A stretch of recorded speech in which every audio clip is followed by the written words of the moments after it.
कोई आपको नीचा दिखाना चाहता है तो इसका मतलब है कि आप उससे पहले से ही ऊपर हो। जिंदगी जीने के लिए मिली है, इससे लोग क्या सोचेंगे यह सोचने में बर्बाद मत करो।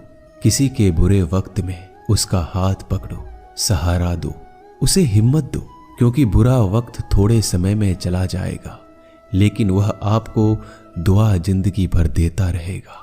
मनुष्य सुबह से शाम तक काम करके उतना नहीं थकता जितना चिंता और क्रोध के एक क्षण में थक जाता है। संबंध परमात्मा से अच्छे बना लो तो तुम्हें किसी की जरूरत नहीं पड़ेगी, तुम खुद सबकी जरूरत बन जाओगे। सलाह देने तो हजारों आते हैं लेकिन जब साथ देने की बारी आती है तो केवल भगवान आते हैं। जीतने के बाद तो सारी दुनिया गले लगाती है, क्योंकि जो आज आपके साथ है वह कल आपके खिलाफ हो सकते हैं। बिना मतलब के कोई आपकी इज्जत नहीं करेगा, लेकिन खुद को इतना काबिल बनाओ कि लोग बिना मतलब के भी आपका इज्जत करें। भगवान कहते हैं सोने से पहले तुम सबको माफ कर दिया करो और तुम्हारे जागने से पहले मैं तुम्हें माफ कर दूंगा।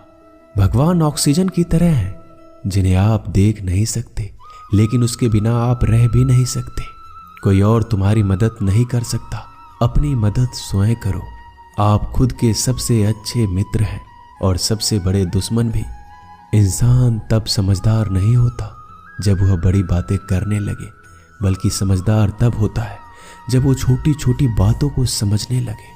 आप किस समय सही थे इसे कोई याद नहीं रखता, लेकिन आप किस समय गलत थे ये सब याद रखते हैं। सब दुख दूर होने के बाद ही मन प्रसन्न होगा, यह आपका भ्रम है। मन प्रसन्न रखो, सब दुख दूर हो जाएंगे, ये हकीकत है। किसी भी व्यक्ति की कोई भी बात बुरी लगे तो दो तरह से सोचो। यदि व्यक्ति महत्वपूर्ण है तो भूल जाओ और बात महत्वपूर्ण है तो व्यक्ति को भूल जाओ। रिश्तों का संबंध सिर्फ रक्त से नहीं होता, जो मुसीबत में हाथ थाम ले उससे बड़ा कोई रिश्ता नहीं होता। भगवान कहते हैं तुम सब कुछ मुझे सौंप दो, सारा दर्द परेशानी, और बिल्कुल हल्के होकर मुझे याद करो। धीरे धीरे तुम्हारा जीवन बदल जाएगा। हर रोज रात को सोने से पहले भगवान को अपनी पूरी दिनचर्या बता के सोएं। अगर आपके द्वारा किसी का दिल दुखा है तो मन ही मन उससे माफी मांगे। अगर आपका किसी ने दिल दुखाया है तो उसे माफ करके सारी चिंताएं भगवान को सौंप कर सो जाए। यकीन मानिए इससे आपकी जिंदगी खुशनुमा बन जाएगी। क्रोध बोला हुआ एक शब्द इतना जहरीला हो सकता है कि आपकी हजार प्यारी बातों को एक मिनट में नष्ट कर सकता है। सबको हंसाना लेकिन किसी पर भी हंसना मत। सबके दुख बांटना लेकिन किसी को दुखी मत करना। सबकी राह में दीप जलाना लेकिन किसी का दिल जलाना मत। यही जीवन की रीत है, जैसा बोओगे वैसा ही पाओगे। दुआएं और प्रार्थनाएं असंभव को भी संभव बना देती है। ईश्वर को ना हमारे तन की जरूरत है ना धन की, उसको तो बस पवित्र मन की जरूरत है। इसलिए वो हमें कुछ भी छोड़ने के लिए नहीं कहता, बस कहता है बच्चे मन से विकार छोड़ो, गंदे विचार छोड़ो। जो आने वाला है वो हमेशा गुजरे हुए कल से बेहतर होगा। यही एक सोच आपके जीवन में कभी निराशा नहीं होने देगी। झूठ कितना अजीब है, खुद बोलो तो अच्छा लगता है, दूसरे बोले तो गुस्सा आता है। खुशियां चाहे किसी के साथ भी बांट लो, पर गम हमेशा भरोसेमंद इंसान के साथ ही बांटना चाहिए। जीवन में समय चाहे जैसा हो, परिवार के साथ रहो तो सुख बढ़ जाता है, दुख हो तो बढ़ जाता है। सच्चा मित्र वही है जो उस समय में भी आपके साथ खड़ा हो जब सारी दुनिया आपके खिलाफ हो। आपके पास जितना भी है उसके लिए बार बार दिल से धन्यवाद कहें, हर वक्त कहें। यकीन मानिए जितना भी है वो जल्दी कई गुना हो जाएगा। प्रार्थनाएं और ध्यान इंसान के लिए बहुत जरूरी है, क्योंकि प्रार्थना में भगवान आपकी बात सुनते हैं और ध्यान में आप भगवान की बात सुनते हैं। श्री कृष्ण से कितना कुछ छूटा, पहले माँ छूटी, फिर पिता छूटे, फिर जो नंद किशोर मिले वो भी छूटे, संग साथी छूटे, राधा भी छूटी, गोकुल छूटा, फिर मथुरा छूटा। श्री कृष्ण से जीवन भर कुछ न कुछ छूटता ही रहा। नहीं छूटा तो वो था देवत्व, मुस्कान और सकारात्मकता। श्री कृष्ण दुखी नहीं, उत्सव के प्रतीक है। सब कुछ छूटने पर भी कैसे खुश रहा जा सकता है, ये श्री कृष्ण से अच्छा कोई नहीं सिखा सकता। इसलिए हमेशा खुश रहें, सदा मुस्कुराते रहें। जीतने का मजा भी तभी आएगा जब लोग आपके हार का इंतजार करेंगे।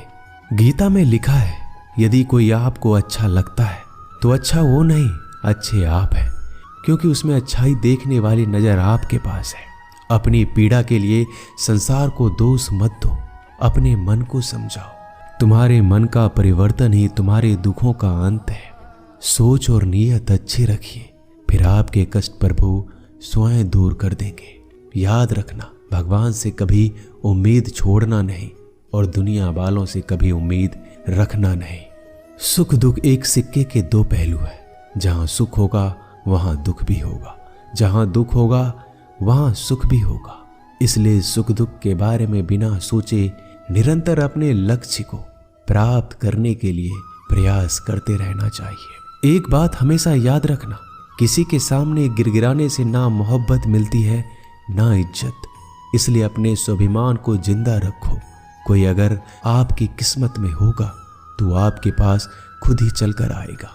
दूसरों को हराने का मौका मत दो, बस खुद को आगे ले जाने की जिद पालो। कभी हार ना मानने की आदत ही एक दिन जीतने की आदत बन जाती है। सिर्फ दो चीजें मनुष्य के भाग्य का निर्माण करती है। पहला, स्वभाव। अगर आपके स्वभाव में अच्छाई, विनम्रता और गुण है तो आपका भाग्य चमकेगा। अगर आपका स्वभाव क्रोधी है, आलसी है, तो आपका भाग्य बिगड़ना अनिवार्य है। इसलिए अपने स्वभाव को मधुर और आकर्षित बनाइए। दूसरा, आपकी वाणी। बोलना तो आदमी 2.5 साल की उम्र में ही सीख जाता है, परंतु कब, कहां और कैसे बोलना है उसे यह जिंदगी भर भी नहीं समझ पाता। जिसे ये बोलना आ गया कि कब, कहां और कितना बोलना चाहिए, समझ लो उसे सफल होने के लिए कोई नहीं रोक सकता। पिता से बड़ा कोई सलाहकार नहीं, माँ की छांव से बड़ी कोई दुनिया नहीं, भाई से अच्छा कोई भागीदार नहीं और बहन से बड़ा कोई शुभ चिंतक नहीं। इस मतलबी दुनिया से कोई मतलब ना रखो, और मतलब रखना है तो अपने मतलब से मतलब रखो। दुआएं मांगने से किसका भला होता है, मिलता तो वही है जो हमने बोया होता है। तुम नीचे गिर के देखो, कोई नहीं आएगा उठाने। तुम जड़ा उड़कर तो देखो, सब आएंगे गिराने। एक बात हमेशा याद रखना, अगर शराब की दुकान पर बैठकर दूध पियोगे तो तुम्हें शराबी का ही दर्जा मिलेगा, और किसी मंदिर में बैठ के पानी भी पियोगे तो तुम्हें एक संत का दर्जा दिया जाएगा।